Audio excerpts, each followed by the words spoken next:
Welcome to Paranormal Heart Podcast with host Kat Ward.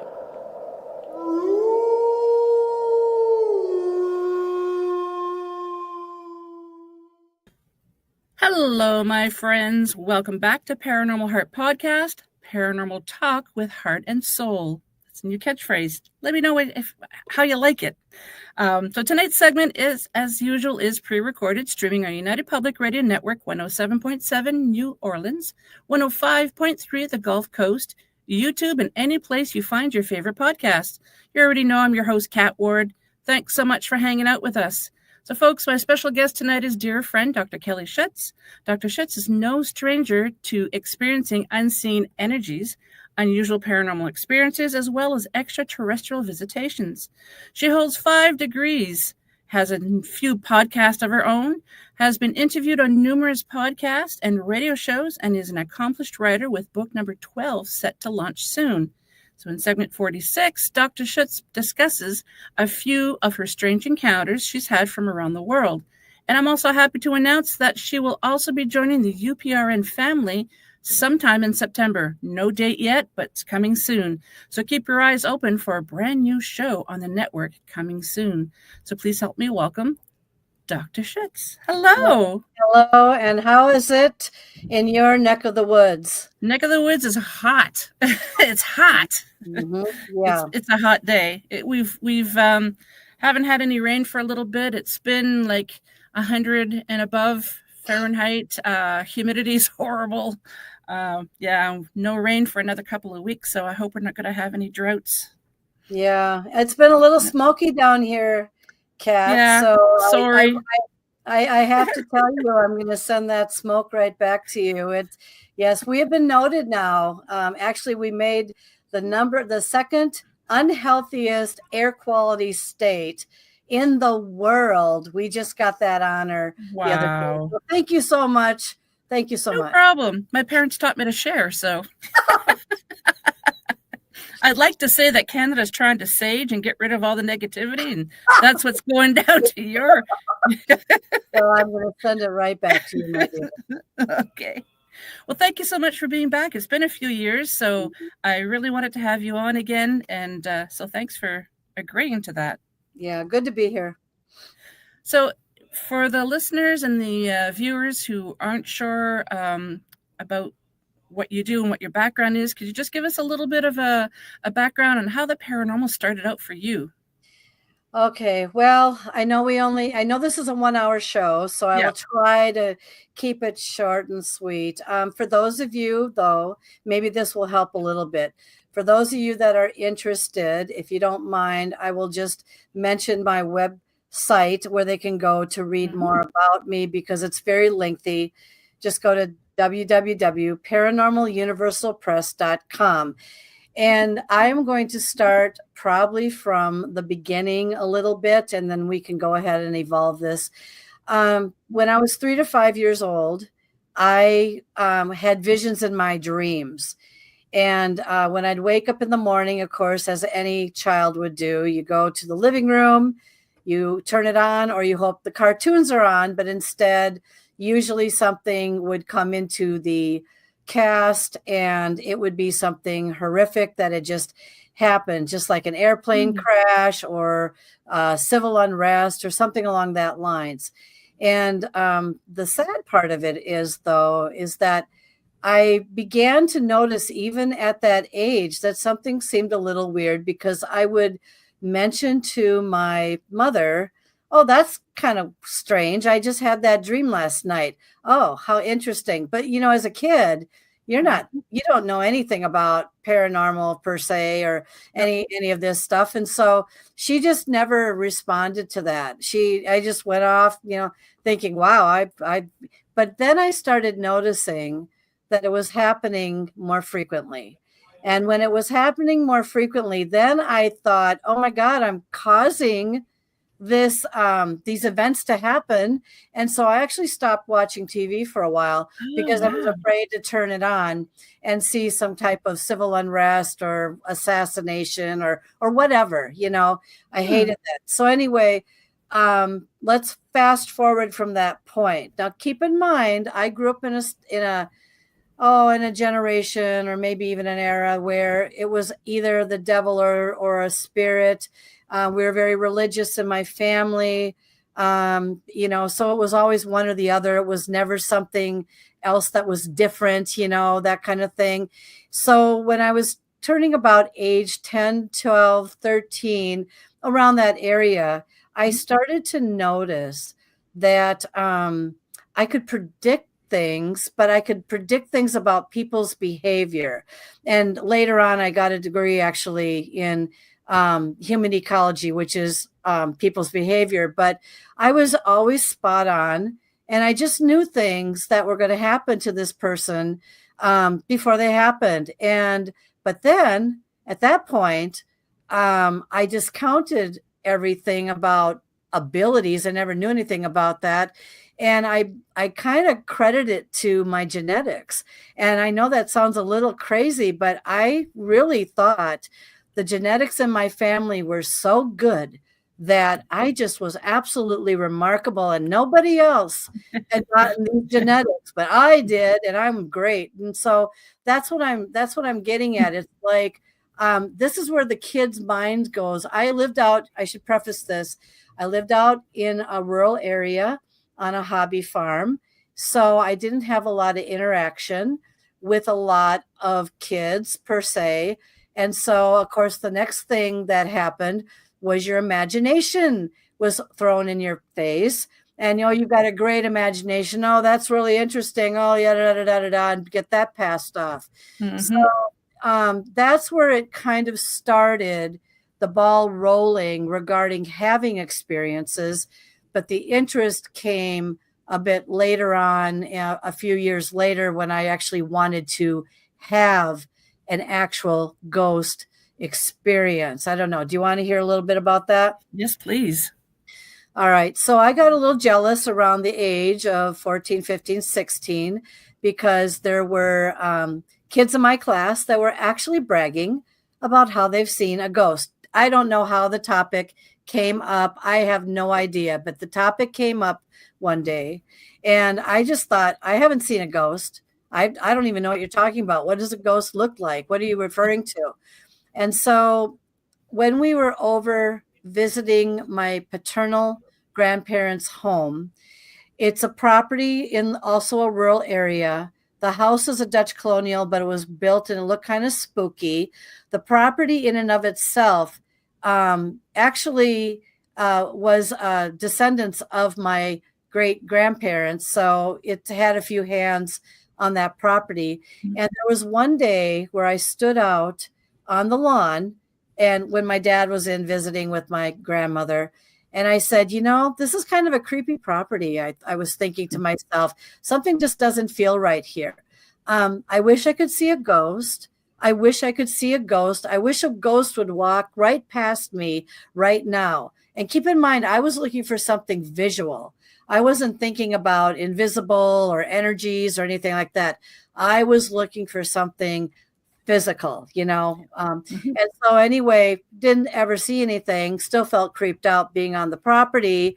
Long story short, as time was going on, life goes on, you get distracted. In my young 30s, or I think it was my young 30s, there was a tornado that ripped through that property. And I went there to make sure that the house was, not completely splattered to the ground, but I went there and what I discovered when I went to the property was that there were some trees that were down. 200-year-old tree was down. All the trees, Kat, though, did not hit the house. The house did not have a scratch on it, but it was locked up. My grandparents had passed at that time. And so I just went around photographing what could have happened to the house, which absolutely was nothing. There was an electrical line down. I heard that buzzing in the air with the, you can sometimes hear the electricity or something buzz in the air. That was very prominent. And I walked around the house, and I just, all of a sudden, felt a little creeped out. Like when I was just like, oh God. And I was there by myself, by the way. There's nothing more creepy than walking around somebody's property, even if it's your grandparents' property. Yep. In a rural property. And so anyway, I started shooting pictures, and it was with my digital camera. And so long story short, back then we were processing them by regular film. Any of you who understand what regular film looks like. And I noticed something in the upper window, which was a screen window. It wasn't a plate window. So it didn't reflect anything because all the trees were down. There was nothing to reflect. And what I saw, what looked like to me, was like a ball in the corner of the window. And I thought, how can a ball be up there? I've never seen that there before. That's very strange. Long story short, I had my film developed, and after I noticed that, I went and got my first laptop, and I blew the image up, and I went, oh, holy cow. And I could hardly believe my eyes. There was a very young looking girl in the corner. That was the ball that I thought I saw. Okay. And then there was actually an older man standing above her, and they were both looking right at me. And this picture I have out, not just in my books, I show it at conferences all the time. In fact, there's a couple very shows that I've just were on. They actually posted it over the internet. But of this little girl and this man who were in the window at that time. All right, so let's fast forward to the next day. I went back. I stood on the lawn. I looked at that screen window, and I stood there and said, you have my attention. Now tell me, what do I need to know? What message do you have for me? And I was there by myself, and I heard a voice come into my head, and I heard, your genealogy is wrong. And if you can imagine thinking, what are you talking about? Genealogy? Now, keep in mind, family historian. However, genealogy wasn't a word that I threw around really freely. And then I figured it out. And I said, and it was the little girl's name that was wrong. And so I did have it wrong. They were right, or whoever it was giving me that message. Wow. Then I learned I was telepathic. And then I started thinking about a lot of the experiences I had in my maternal grandparents' house. And it's been like one thing after the other, passed off as my imagination. However, it wasn't my imagination. I was actually growing into my awakening. And so that's when I became addicted to going to bed and breakfasts perceived to be haunted, and having one experience after the other, after the other, after the other. And now it's gotten to the point, because I've had over 100, I cannot turn it off. So I'm on 24/7. So that's going to be tiresome, though. Do you ever get anything when you're sleeping? Yeah, I do. So I will try to describe for everybody what happened to me the other night. It's happened to me. Yeah, I mean, okay, let me just back up a moment. So to help you with this question. So I'm in my 5th house now. I've haunted, or I believe I've haunted, or I brought out the hauntedness in 4 of the 5 homes that I've lived in. I'm in a newly built house right now, that from the ground up. So I wanted to test the idea that the energy had already existed in these other homes that I was in, or I brought the energies with me and haunted the home. So I'm a citizen researcher, everybody. So whatever happens to me, I study the moment to try to figure out what happened to me. Yes, I have been choked in my sleep 3 times, to the point where I could not breathe. It was not sleep apnea or anything like that. And I had a very active, manipulative ghost in that house that I actually friended, which mistake number 1. If you have a ghost in your house, don't welcome it in there with open arms, because I did. I said, you can stay as long as you behave yourself. But what happened was, this friendly ghost all of a sudden turned into, or something turned into, a very mean ghost. And that, by the way, Kat, is when I sold that house and I moved into the next one, which was even more haunted. But being choked in bed, it was about a week ago. This is going to sound a little crazy, but there is a connection here with, I think, something otherworldly rather than paranormal. I heard a buzzing in my ear. Now, I don't get this buzzing in my ear ever. I have had vertigo in the past. I was perfectly healthy, fine. There was nothing I was suffering from at the time.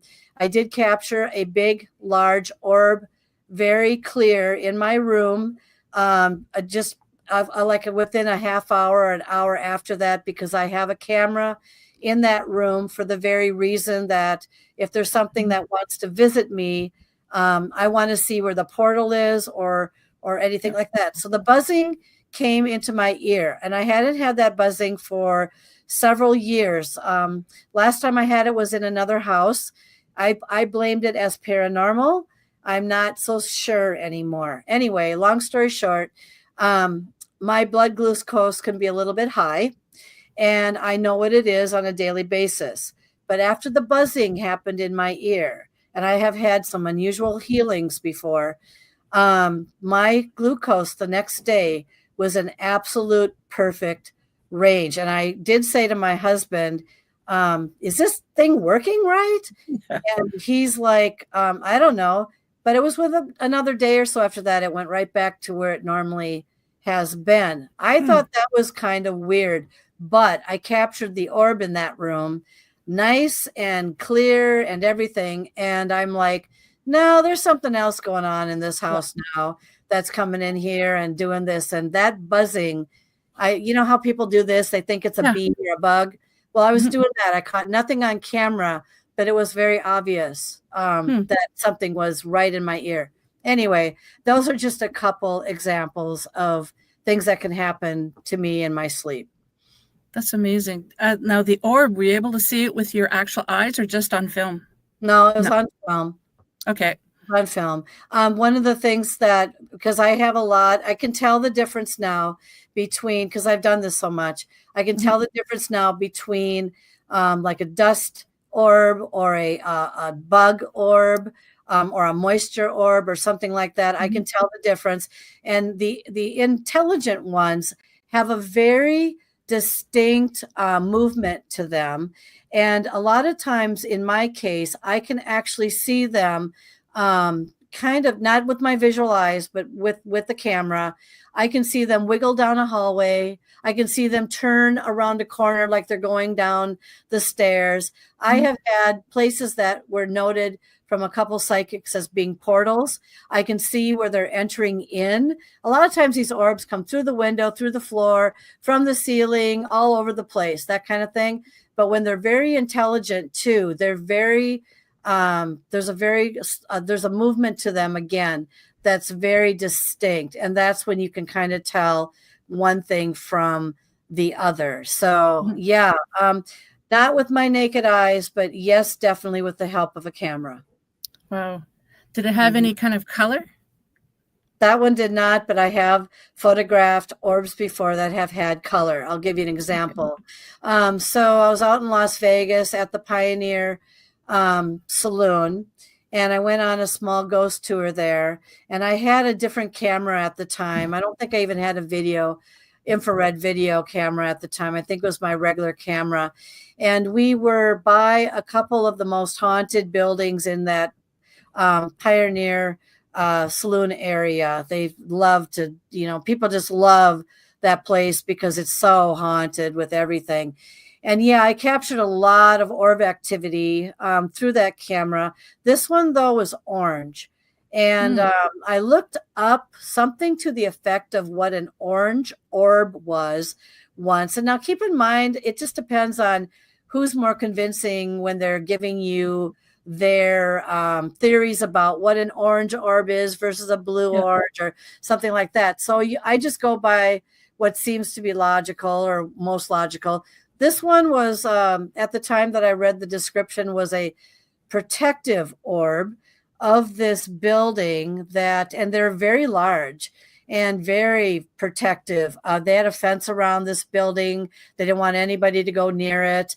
But I have had many experiences out at Pioneer Saloon. If anyone goes out there, just be aware that it's very creepy at night, and you're going to have some activity. So, yeah. Thanks. Do you know how old it is? What, Pioneer Saloon? Yeah. Oh God, I don't know. Back in the 1800s, maybe. Okay. It's I think it's the actual saloon. But of course, there's always going to be updates to it. But it's pretty rundown looking. The thing is there's what is his name? Can't remember anywhere. There's a ghost in there. There's many ghosts in there. One ghost, which I believe I captured in the men's bathroom, was a miner, kind of, person that always liked to sit down at the end of the, in the bar area, the bar stools. He always liked to sit down at the end of the bar. Okay. And there was one day I asked, my nephew was with me, and I asked him if he would go into the men's bathroom. And he was young. This kid was young. And I said, would you just go in there for a moment and tell me if anything unusual happens in there? So he went in there. He wasn't really looking for anything unusual. But what happened was when he opened up the door, the light flickered. I captured on my camera what appeared to be it looked like a man with a miner's, sometimes they wear these miner hats, or these, those types of hats, those floppy or kind of, and I caught that, and he ran out. He came out very, very fast, because when he was in there, what happened was something turned out the light, and the light was not the switch. The only way to turn out the light, it was on the ceiling, and it didn't burn out. It just blipped out and then blipped back on. And then I was able to capture that image of the shadow person that looked like a miner with a hat on. And I said, and he was terrified. So I said, you're not going in there anymore, that type of thing. But yeah, that place is just crawling with a lot of different activity out there.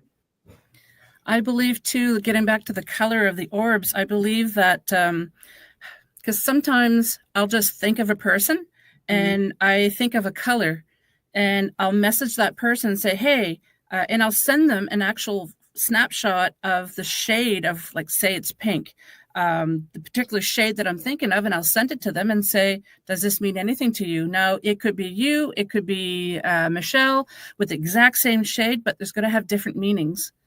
So I also think that way with the colors of the orbs. I could be wrong, but with my personal experience with colors, that's it's going to be different.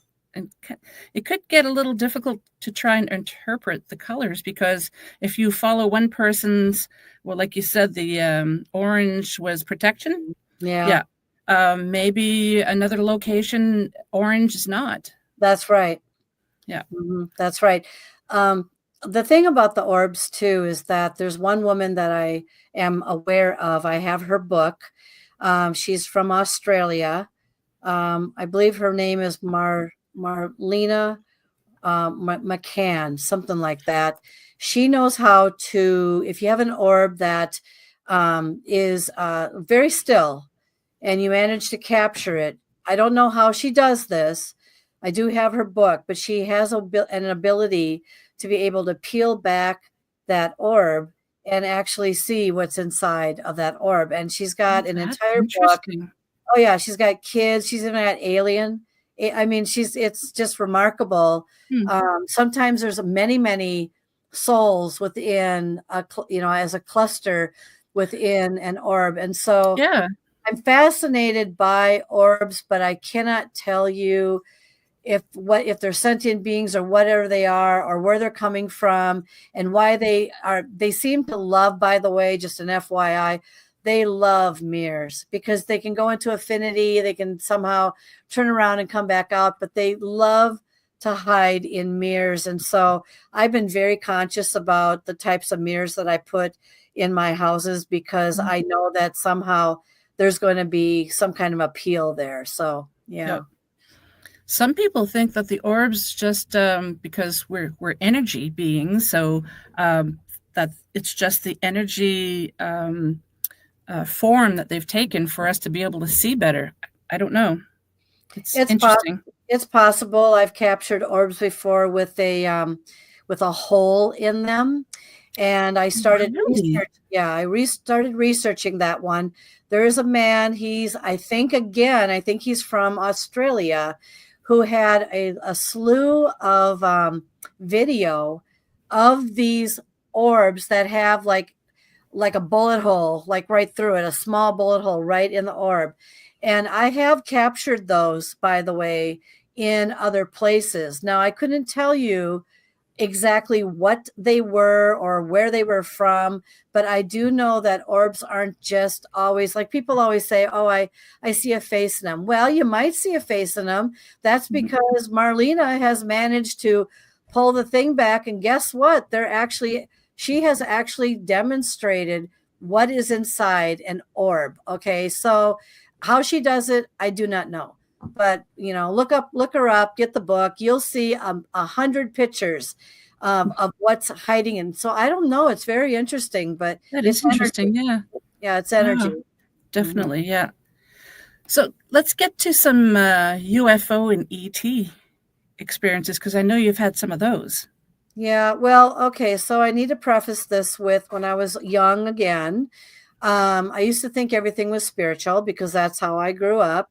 Mm-hmm. Then all of a sudden, as I was getting older and starting to really get into this paranormal stuff, then I thought everything was paranormal, everything that I was experiencing. And just about the time I thought I had it all figured out, just like we all do in this field, we think we've got it figured out. Something happens that all of a sudden makes us sit back and think twice. And Yep. so my first experience with something that I thought was paranormal that now I believe was more extraterrestrial, otherworldly happened in Las Vegas. Again, I write a lot of my books in Las Vegas because I need my peace time. And I'm just very lucky to get free rooms wherever I kind of want to go. So, Nice. yeah, that's the nice part. But there was one building, very luxury, that I was in, and there for the week, writing my book or writing portions of it. And I went to the window. I was on the 60th floor. So anybody who knows Las Vegas, look around, and any building that looks like it has the 60th floor, that's the one I was probably in. And what happened was I went to the window and I looked out it and I said, I really wish I could see a UFO fly by right now. I really kind of am ready for that experience. What does it look like anyway? Is it going to be a ship or is it going to or a lightning ball type of thing? What exactly am I going to see? Yeah. Yeah. Well, guess what? I saw nothing because of all the light pollution. However, within 5 minutes, when I turned around from the window, all of a sudden things started to happen. And so at first I thought it was paranormal because the whole place is full of, a lot of paranormal activity. But the first thing that happened was the lights started to flicker. Now I'm in a room that's fully electric, which means I can shut the curtains, I can play on the little gadgets, I can do this and that and not have to move an inch, and I can have everything taken care of for me. Nice. Yeah, well, unfortunately, the lights started to flicker. So then I said, uh-oh, I've got a visitor. All right. Yeah. And I thought, okay, they'll go away. I just said, thank you. I said, no, I'm going to go to sleep now. You can go.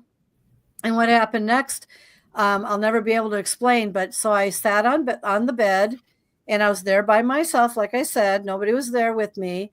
And all of a sudden I heard behind my head 2 knocks, knock, knock, very clear. Like could do it right now. Knock, knock. And behind me was my bathroom. All right.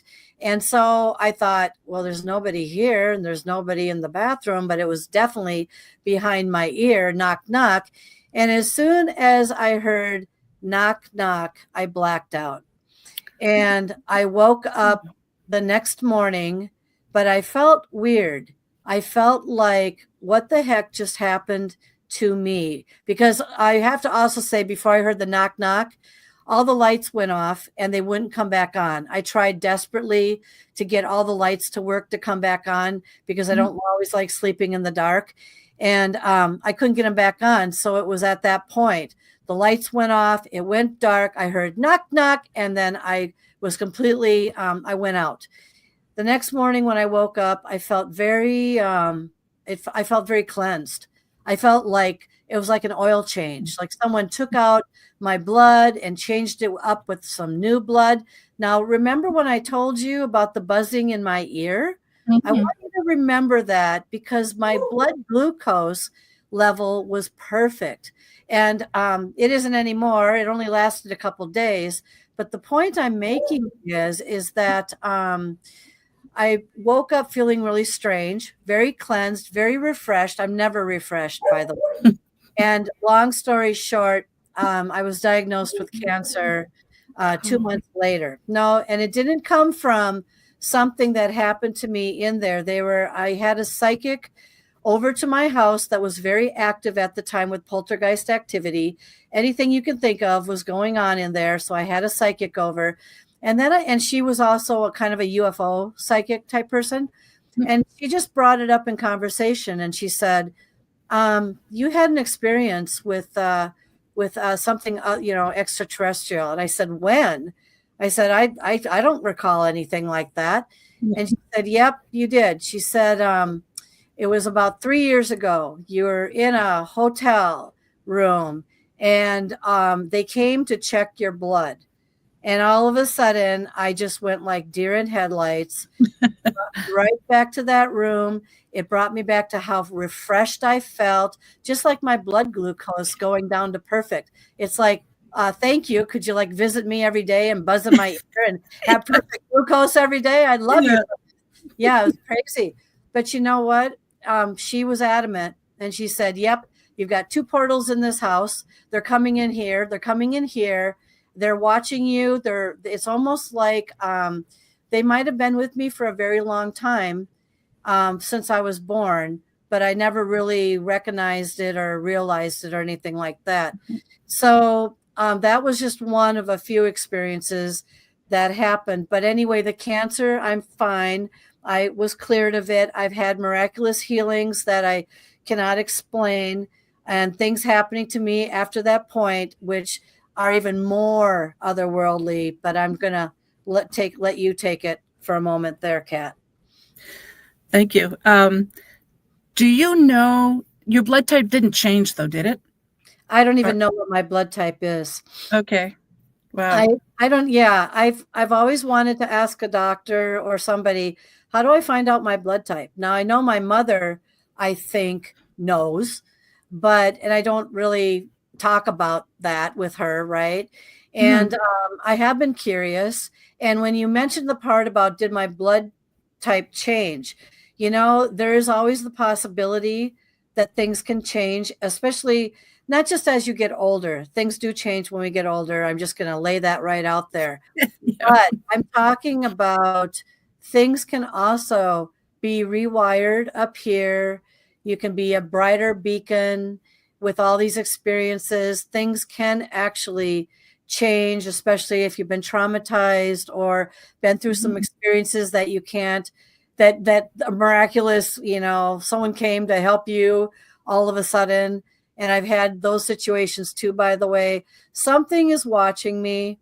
I am on the radar. I am marked. I've been marked.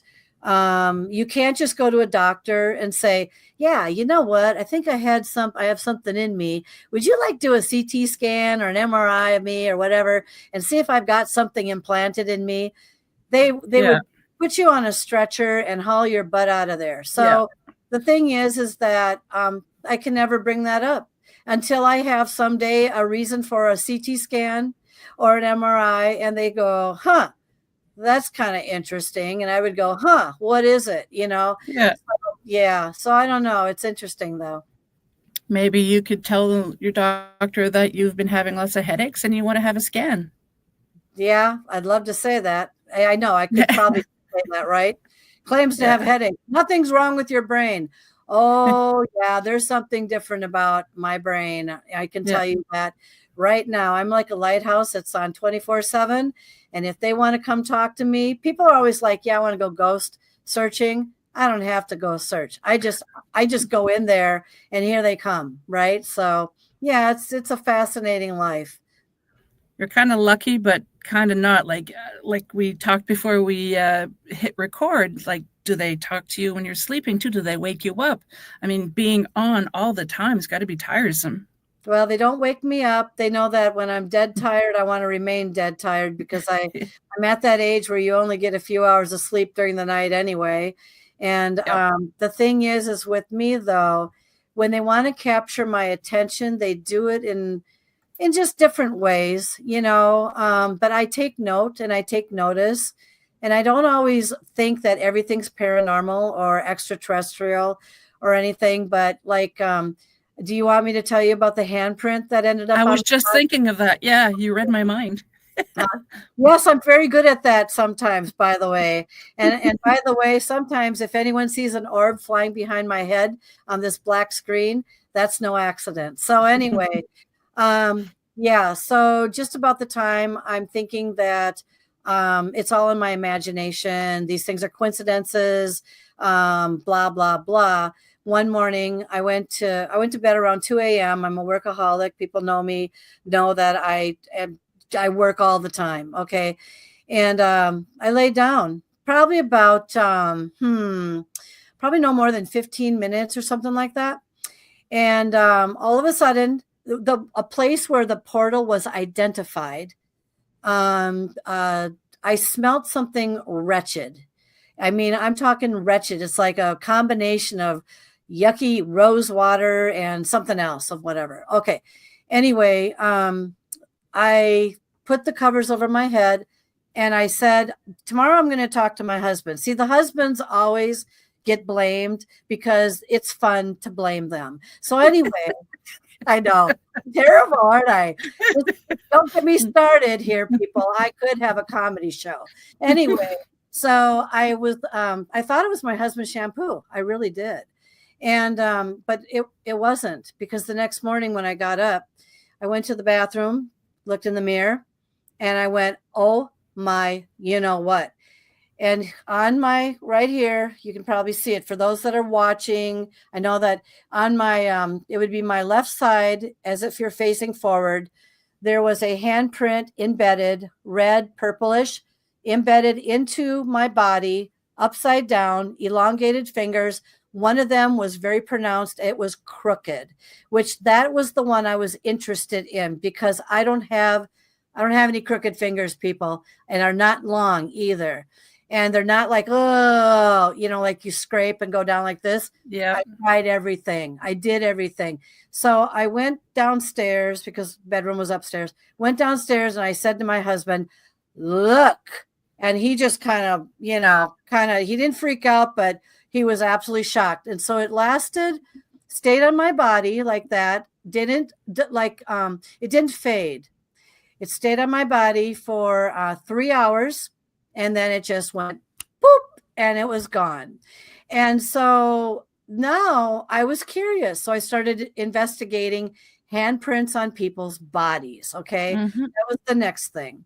And so I only found 900 to 1,000 cases that were reported of people that had hand marks and in various places on their thigh and leg and arm and you name it. And sometimes on their back.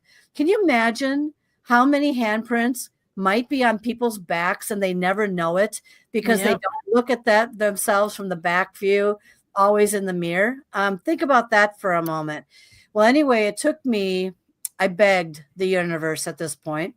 I said, I need to know who put that handprint on my body. So I went to 5 psychics.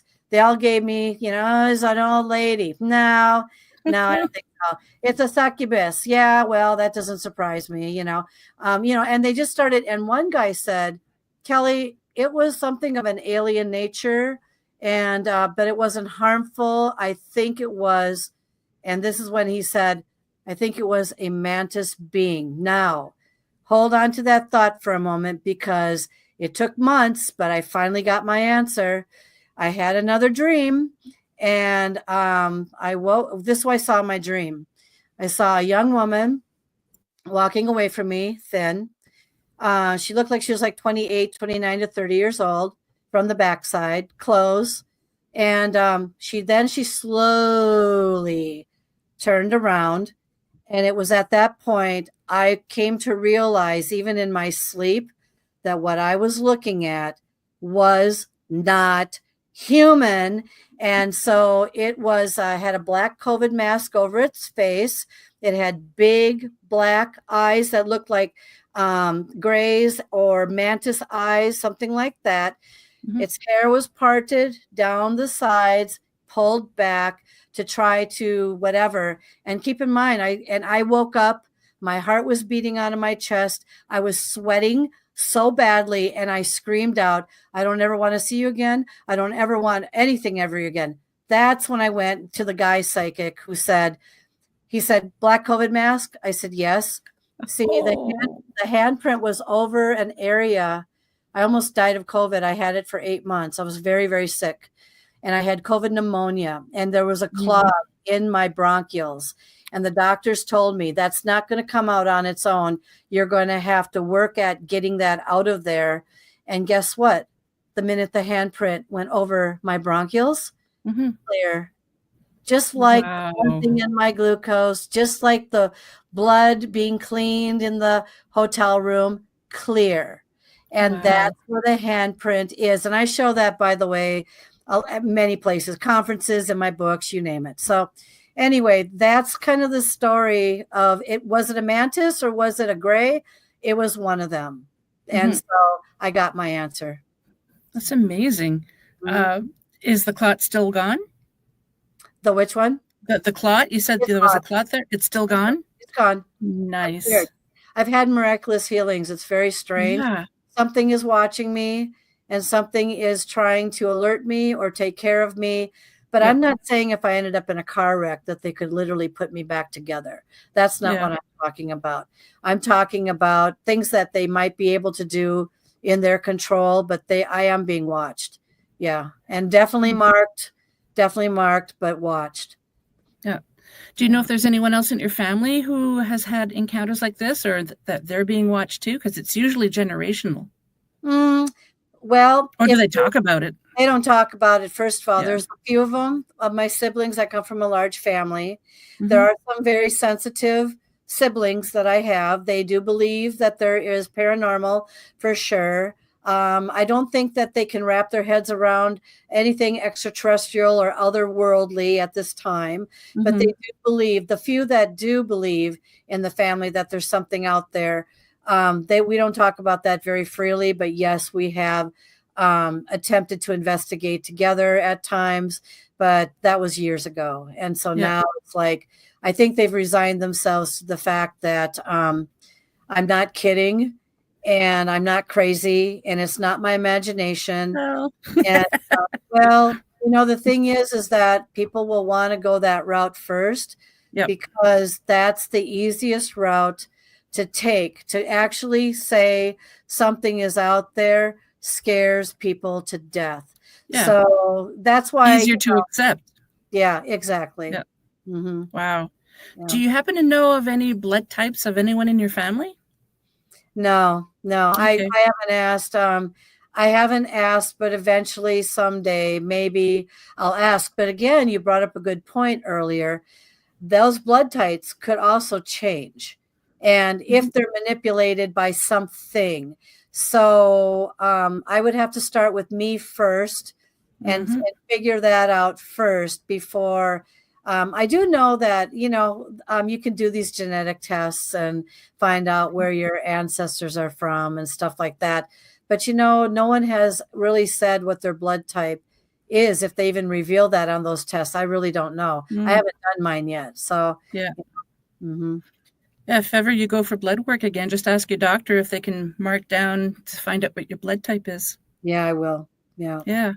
It's fascinating because I just recently found out that our blood types can actually change. I had no idea. I thought once you had your blood type, that's what you have until you're put back into the ground. But apparently it's kind of like a mutation so humans can survive disease. And I thought, wow, that is amazing. Yeah.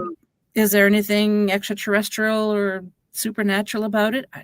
Who knows? But I just thought that was really, really interesting. And a friend of mine quite a few years ago had told me that her mother, she had some kind of a medical procedure. I don't remember what it was. All I remember is she went in with one blood type, came out with a different blood type.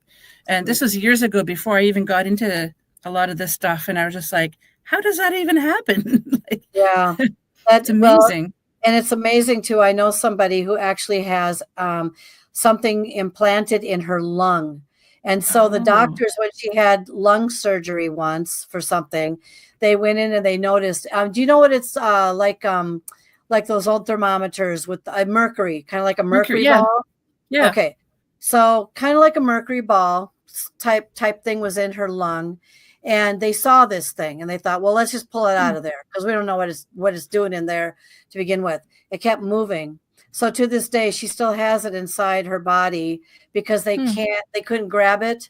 And it's in there. And it was obviously had a mind of its own because every time they tried to grab it, it would go to an area where they couldn't grab.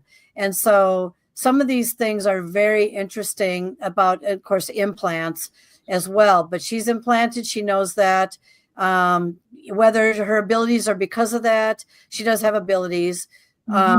I don't know. I don't think I'll be able to answer that. But yeah, it's fascinating. That is fascinating. I also recently found out, because I did an episode on blood types, rare blood types. And there's two types that I recently found out about. One of them, there's only 48 people in the world who have this. It's called the golden blood. I think it's called RH null. And then the other one, it's this woman, I think she's from Guadalupe. She's the only one in the world. Her siblings don't even have this. It's just fascinating. I should have been a hematologist, apparently, because blood types have always fascinated me. And yeah.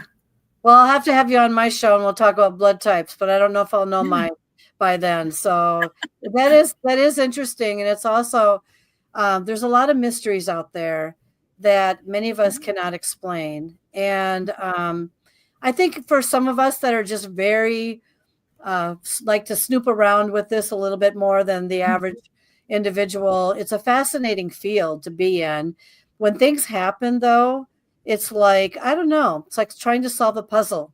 And there's many of you that are listening right now probably understand what I'm talking about.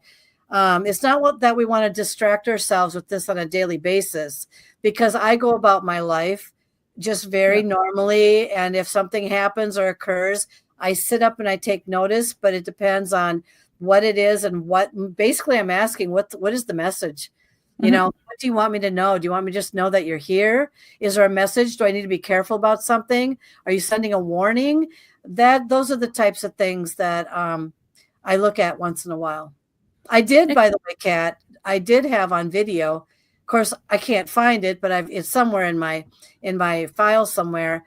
I did see an actual orb that I had in my other house literally knocked down a picture that hadn't moved for 5 years.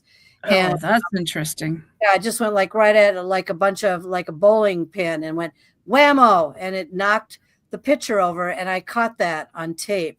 So when these orbs go flying around your room at night or whenever, it is very possible that they can once in a while. But that one came as a warning, by the way. That was a warning thing to me, and I knew I can't talk about it on air here. But that was that I said out loud, I get it. I got it. Because it involved something that was happening at the time. And it was like, all right, I get it. It was almost like it was a picture of my father, by the way. Okay. And it was almost like he was telling me or warning me of something, or it's hard to say, but something, boom, connect. A lot of times it's difficult to find out if it's a warning or if they're just trying to say, hey, I'm here. Yeah. And a lot of people, probably most people that I've spoken to, always think it's nothing good.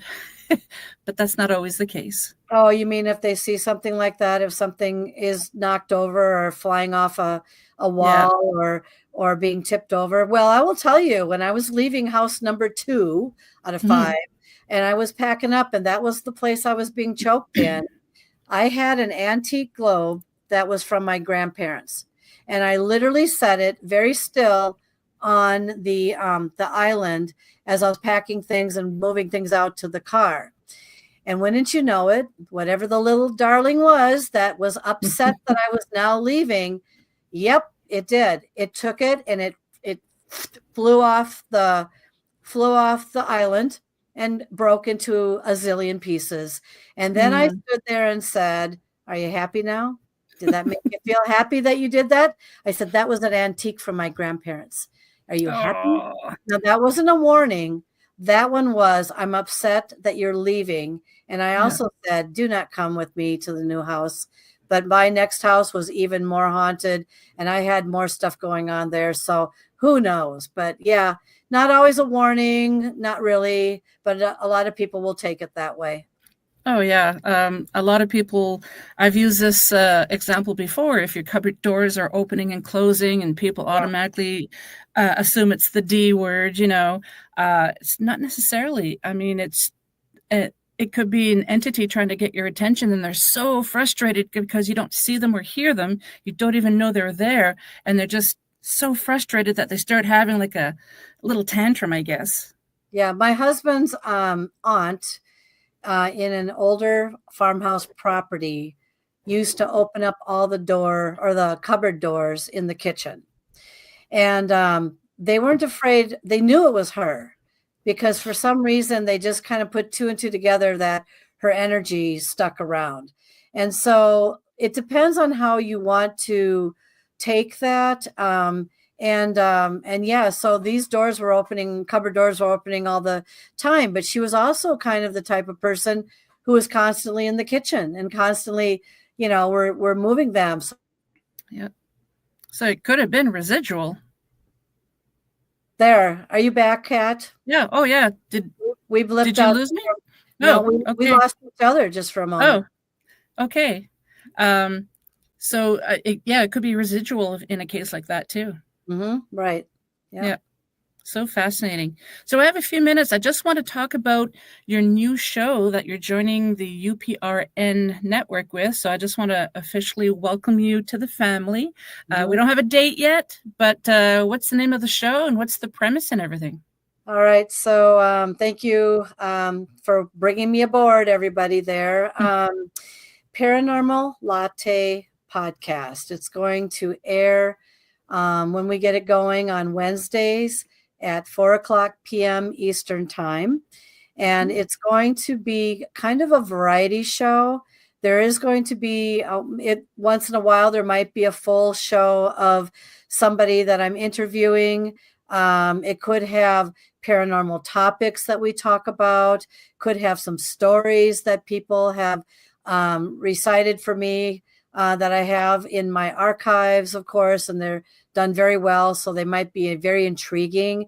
And from an audio perspective, it should be a nice, easy hour to listen to in the afternoon or coming home from wherever they're coming home from and wanting to listen. So yeah, I'm excited. I'm in development stages right now.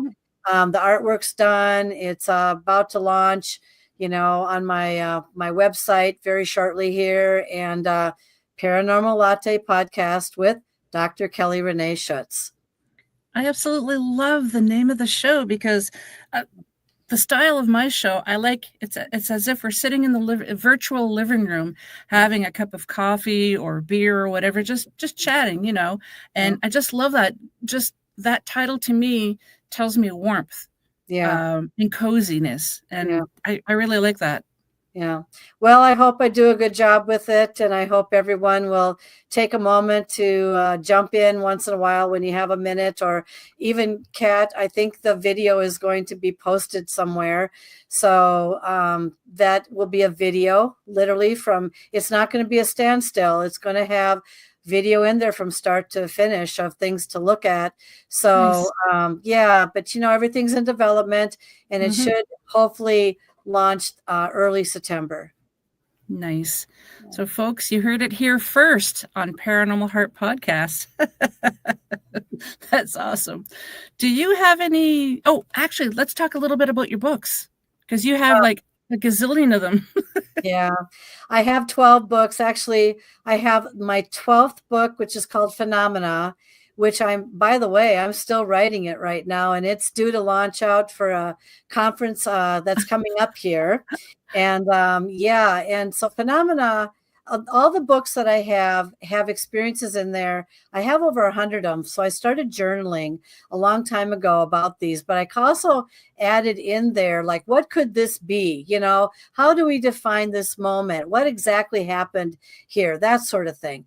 But Phenomena, which is the 12th book, and I swore to God I would never write another book after my 11th one. And then here comes more experiences. And I have had so many more experiences, they have to go into a book. But anyway. Like a magnet. Oh, it's just, but they're good.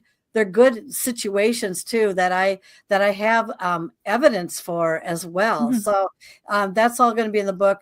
Yeah, just basically we're going to talk more about situations and questioning what is actually happening here, and just kind of bringing in a flavor of things, and that's going to entail everything: Bigfoot, UFOs, apparitions, metaphysical, psychic abilities, shadow people. I could go on and on. Mothman, I have actually had a brief encounter with what someone believes to be Mothman, and that's a long story in and of itself. But I mean, I have been through so much that I do know that something wants me to be a voice of what I do now, and that's my role right now. And by the way, I am creating a children's film, which I hope to have out next year.